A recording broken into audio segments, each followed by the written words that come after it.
جون کی جھلس دینے والی گرمی ہو یا پھر دسمبر کی خون جما دینے والی سردی، گوادر کی باہمت مائی ماتان سال کے 12 مہینوں میں تڑے پر بیٹھ کر مچھلیاں فروخت کرتی دکھائی دیتی ہے۔ نبخش بلوچ کی رپورٹ میں ملاحظہ فرمائیں۔ فقط بھائی اور مدیہ، آپ نے گوادری حلوہ کے متعلق تو سنا ہوگا۔ گوادر میں مچھلیاں بھی بہت ساری ہیں، لیکن اس متعلق شاید ہی کم سنا ہوگا۔ لیکن ان مچھلیوں کو بیچنے والی صرف ایک مائی ہے، اور اس مائی کا نام ماتان ہے، اور وہ مائی پورے گوادر میں اکیلے ایک مائی ہے جو اس چوراہے پہ مردوں کے معاشرے میں اکیلے یہاں تڑے پہ بیٹھ کے مچھلیاں فروخت کرتی ہے۔ آئیے ہم آپ کو اس بہادر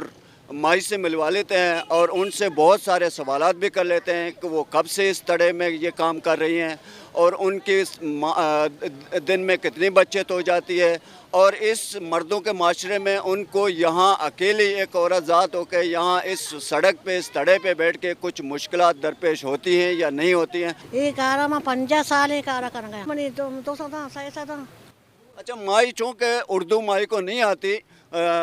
میں بتا دیتا ہوں کہ مائی کیا کہہ رہی ہیں۔ مائی کہہ رہی ہیں میں عرصہ 40-50 سال سے یہ کام کر رہی ہوں، اور مجھے جو ہے نا آج تک کوئی اس متعلق مردوں کے معاشرے میں، چونکہ وہ اکیلی عورتیں، وہ کہہ رہی ہیں کہ مجھے اس متعلق کوئی پریشانی تو لاحق نہیں ہوئی۔ البتہ وہ چونکہ ایک ہی عورتیں، وہ کہہ رہی ہیں کہ اگر میرے ساتھ کچھ اور بھی عورتیں ہوتے تو مجھے اور زیادہ مزہ آ جاتی۔ اور مائی یہ بھی کہہ رہی ہیں کہ اس کو اس کام کے کرنے کے عوض دن میں صرف 500 اور 1000 روپے کی دیہاڑی بچ جاتی ہے، وہی اس کی کل سرمایہ ہوتی ہے۔ منی زندگی تو کا پارک نہیں منا اچ نہ سگائی من ہستی من چم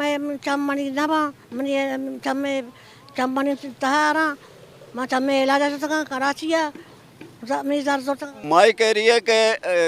گوادر پورٹ پہ کون سی جہاز آئی، کون سی شپ چلی گئی، گوادر کرکٹ اسٹیڈیم کتنی خوبصورت ہے، گوادر پارک میں کون سی لائٹیں لگی ہوئی ہیں، میرین ڈرائیو کتنی خوبصورت ہے۔ ان کو کوئی سروکار نہیں ہے، کیونکہ ان کو اگر سروکار ہے تو اس چوری سے، یہ زنگ لگی چوری جس وقت کند ہوگی تو مائی کے گھر میں جو 500-1000 روپے جاتی ہیں، وہ سمجھ لیں کہ اس دن وہ دیہاڑی سے محروم ہو جاتی ہیں۔ یہ تھی وہ باہمت خاتون جس سے میں نے آج آپ کو ملایا، اور امید ہے کہ